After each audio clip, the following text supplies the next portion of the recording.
Inson hayoti ikki eshik orasidagi qisqa bir sayohatdir. Biri tug'ilish bo'lsa, ikkinchisi o'lim eshigidir.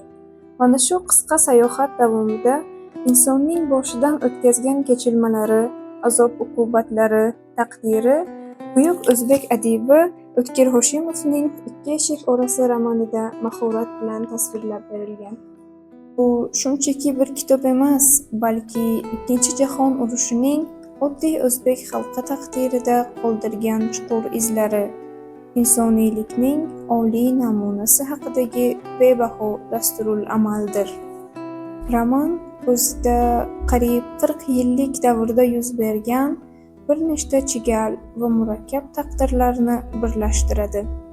Urushning dahshatli shamoli kirib bormagan xonadon qolmaganidek, asardagi har bir qahramonning hayotida ham o'z ta'sirini ko'rsatadi.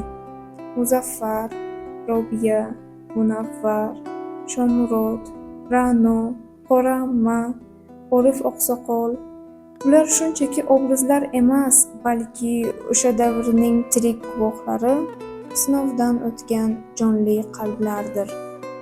Ularning taqdiri xuddi tog' yo'llaridek, goh tik, goh past, goh murakkab.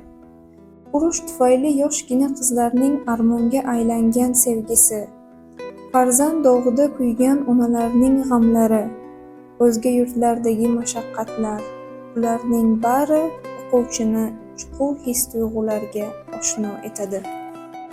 Ikki eshik orasi bu faqat urush haqidagi roman emas, balki insoniy qadr-qimmat, vatanga muhabbat, sadoqat va baxt nima ekanligini anglashga undovchi falsafiy mushohadadir.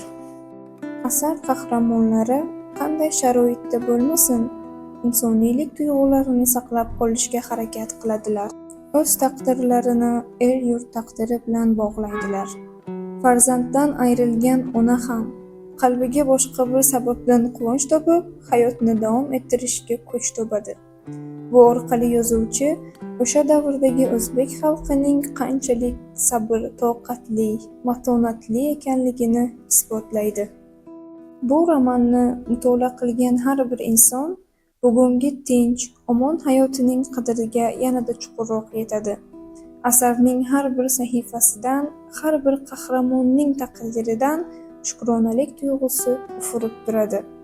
O'tkir Hoshimovning bu betakror asari ikki eshik orasidagi umrni anglashimizga, hayotning har bir lahzasi uchun kurashishga, insoniylikni unutishga aslo haqqimiz yo'qligini eslatib turuvchi mangu saboqdir. Shuning uchun ham Ikki eshik orasi o'zbek adabiyotining oltin merosi bo'lib, aziz kitobxonlar, sizlarga buyuk adibimiz O'tkir Hoshimovning barcha romanlari, xususan Ikki eshik orasi romanini o'qishni tavsiya qilaman.